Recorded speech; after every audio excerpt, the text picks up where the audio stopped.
Здравствуйте! В эфире выпуск новогодней развлекательной передачи «Вечер у камина». Собственно, вечер уже наступил. Камин у нас есть. А вот кто придет в гости, пока не совсем ясно. Но это только на первый взгляд. Буквально через минуту встретим одного из самых знаменитых прокопьевских тай-боксеров, который втайне мечтает сыграть крестного отца. И в чем-то эта тайная мечта уже осуществилась.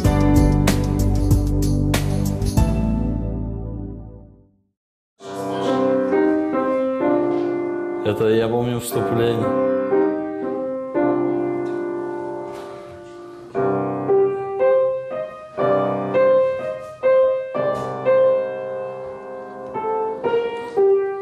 Ну что, да, я дальше, если честно, не вспомню. Сейчас надо вспоминать дальше ноты бы. А так... Итак, сегодня к нам на огонек пришел знаменитый Артем Вахитов. Артем, здравствуй. Здравствуйте. Артем, представь, пожалуйста, нам свою маму. Ну, моя мама Лариса Ивановна Вахитова. Так что прошу любить и жаловать. Но я не вижу здесь вашего папы. Скажите, где он? Ну, папа сейчас на работе, поэтому занимается делами своими. То есть папа деловой такой человек? Да, мы поэтому пришли с мамой вдвоем сейчас. Артем, вспомни, пожалуйста, в детстве мама и папа, они всегда были с тобой рядом? Они поддерживали, вот очень сильно опекали? Ну, конечно, как и нормальные все родители, всегда опекали, учили чему-то. Поэтому вот и я вырос, наверное, такой вот целеустремлен, добился то, что сейчас у меня есть, это, наверное, благодаря им. Лариса Ивановна, а вот Артем никогда не подводил вас как родителей, вот мне интересно, в детстве? Никогда. Никогда. Ну, какие-то, может быть, мелочи были такие, пустяшные, скажем. Никогда. Мы с ним хлопот вообще не знали. Даже не дрался никогда ни с кем в детстве? Нет, ну драться-то, конечно, дрался, но я думаю... Просто мы не знали об этом. Так, я думаю, скрывалось. Это таких больших хлопот бы не приносило, потому что каждый мальчишка там дрался какой-то раз в жизни. Поэтому у нас тоже без этого не пришлось. И жили в таком райончике, где много детей было, поэтому какие-то конфликты такие минимальные, детские, но все равно какие-то возникали и доводили до драки. А кто, Артем, тебя вот за руку привел в спортивную секцию? Мама или папа? Кому это ближе было? Ну, я, если честно, лично не помню, кто привел, но, скорее всего, я думаю, папа, потому что он был инициатором. Лариса Ивановна, вы раскройте сегодня секрет? Да, папа, конечно же. Папа, конечно. Папа, конечно, потому что, ну, как-то и маленький он был. У нас дома были спортивные снаряды какие-то, и шведские стенки, и так далее. Даже груша появилась, и, конечно, папа с ними занимался. Лариса Ивановна, а вот у вас супруг имел какое-то отношение к спорту? Он вообще сам увлекался, занимался? Ну, наверное, как и все в молодости, да, тогда 90-е были года. Наверное, для себя занимался спортом в молодости, поэтому, может быть, какие-то нереализованные свои планы воплотить хотел в своих детях. В одном из интервью я прочитал о том, что Артем, да, говоря о знаменитой нашей тоже в последнее время Кончите Вюрст, победительница Евровидения, сказала о том, что вот Кончиту Вюрст я бы прикончил. Ну вот раскрывая, наверное, вот такой небольшой секрет. Артем, чем тебя так вот разозлила победительница или победитель Евровидения, уж я не знаю, как нам в данном случае сказать?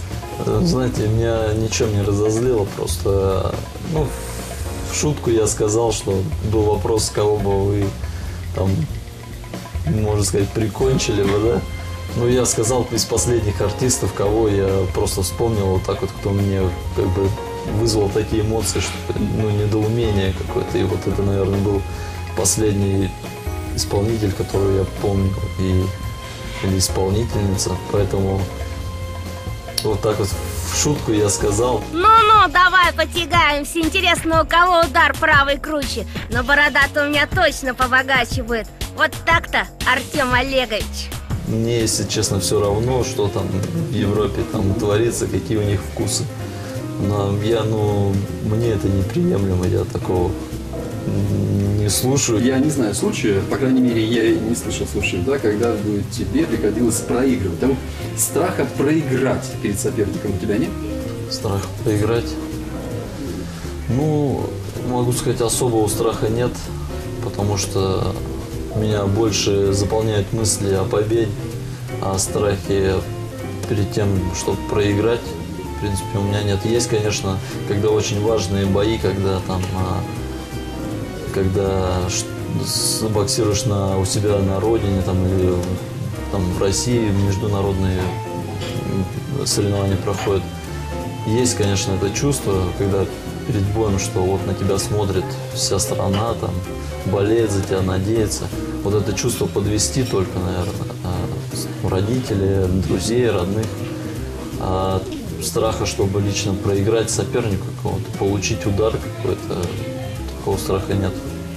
А вот вы знаете, вы сказали о том, что всегда готовы попросить Артема, да, в чем-то помочь, что-то сделать. Да, мне интересно, вот Артем, всякие ведь в хозяйстве бывают дела, да, где-то помочь сделать ремонт, где-то помочь там поменять в водопроводном кране, я не знаю, там какую-то заглушку. А Артем умеет это делать? То есть он вот человек хозяйственный? Ну, какие-то мелочи, конечно, он умеет делать, но я так думаю, что он считает, каждый должен делать свою работу. Если он свою работу делает честно, добросовестно, очень хорошо и качественно, то вот с каким-то ремонтом должен заниматься тоже человек, который этим обладает. И все-таки вот одна из мужских черт характера, да, которых в Артеме на самом деле очень много, это желание, вернее, умение быть полезным в любой момент, в любой случай из жизни. Артем, как ты считаешь, ты готов подставить плечо, ну, не только маме с папой, да, но и людям тебя окружающим, в какой-то сложный период жизни? Это, безусловно, как бы есть друзья, есть там знакомые, которым, в принципе, приходилось помогать как-то там, может быть, материально, может быть, там, каким-то делом. Но всегда приходилось помогать. И, в принципе, я думаю, друзья познаются в беде. И я думаю, у меня есть друзья. И я для кого-то друг. Поэтому были случаи, где мне помогали, где я помогал. Поэтому это сложности. И если будет возможность помочь какая-то, от меня будет требоваться какая-то помощь, я всегда помогу.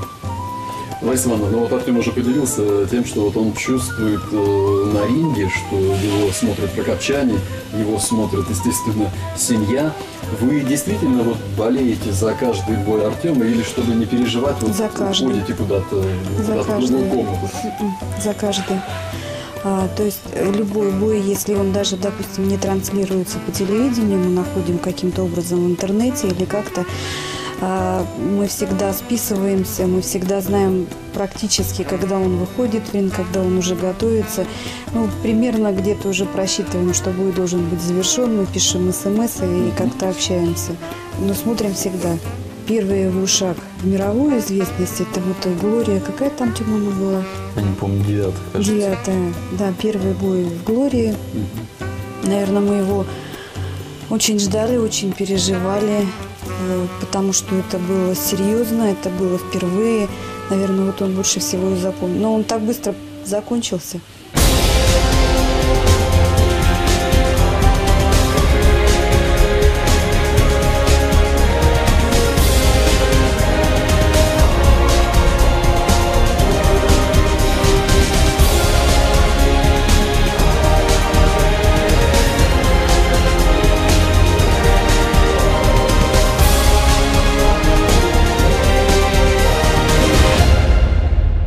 Объездил практически половину земного шара, и Соединенные Штаты Америки, и страны Европы.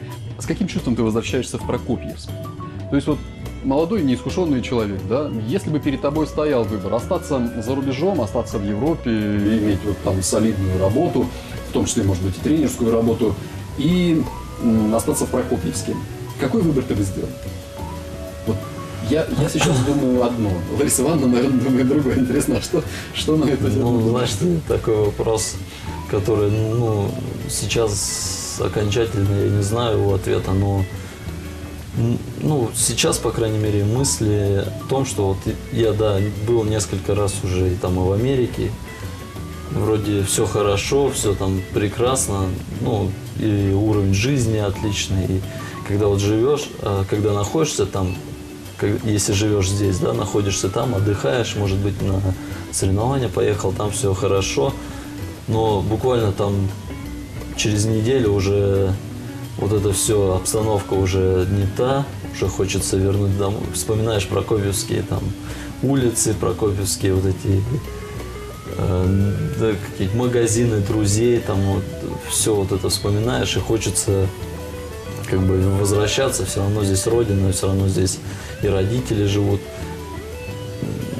друзья, поэтому чтобы какой-то сейчас сделать выбор или остаться там, мне кажется, все равно, даже если бы я сделал выбор там остаться, и меня бы все равно тянулось сюда, я бы не смог не возвращаться. А конкретно остаться, чтобы и быть там всю жизнь, я бы не смог. Лариса Ивановна, а вот какую судьбу своему сыну вы бы пожелали? Я понимаю, что это достаточно сложно, да, хочется, чтобы сын всегда был рядом, но и в том, чтобы остаться где-то там за рубежом, тоже есть определенные плюсы. Я ни к чему, конечно, не подвигаю и не рекламирую, не агитирую. Ваше мнение на этот счет? Я просто хочу, чтобы он был счастливый. И вы знаете, по поводу вот переезда, перемены места и так далее, когда вот он только начинал, скажем так, свою взрослую карьеру, да, когда начинались эти поездки, когда он начал узнавать мир, он приезжал, рассказывал, делился, как там хорошо, как здесь хорошо, что там хорошо. Вот у него, может быть, тогда какие-то были мысли, как бы можно было бы где-то пожить. Буквально вот недавно мы с ним разговаривали на эту тему, и он сказал: я не хочу никуда, я хочу быть дома. Туда можно съездить отдохнуть, пожить немножко, поработать, но жить я хочу дома. И вот поэтому... То есть главное быть счастливым? Главное быть счастливым. Ну, да. Главное, чтобы иметь любимое дело, которое тоже немаловажно в жизни, любимых каких-то близких, и просто быть счастливым. А жить можно, наверное, хоть где. Хорошо, Артем, то есть ты в любом случае всегда возвращаешься в Прокопьевск.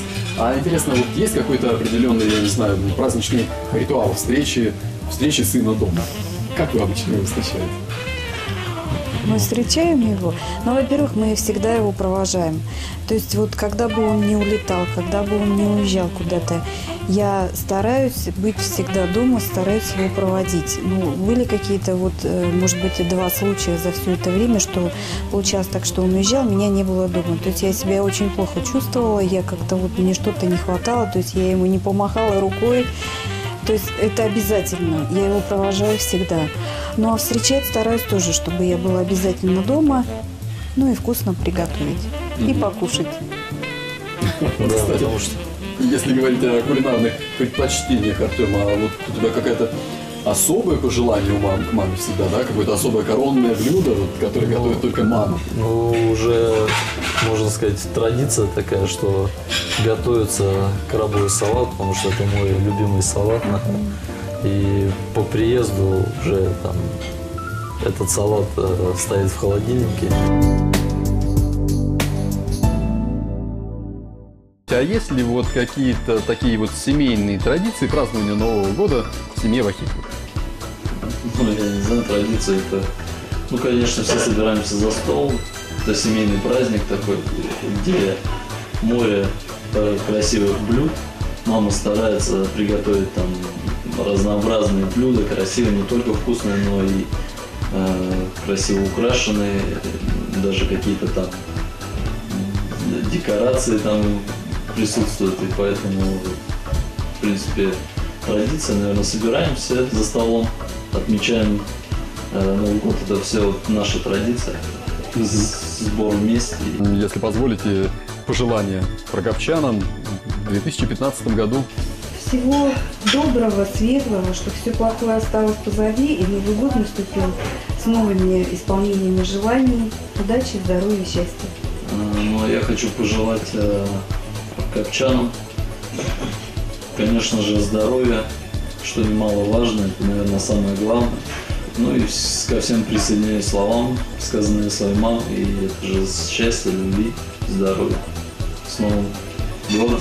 Ну что же, спасибо и вам за этот вечер у камина. С новым вас 2015 годом, семейного вам счастья и, конечно, новых удач на боксерском ринге, новых побед. С Новым годом! годом!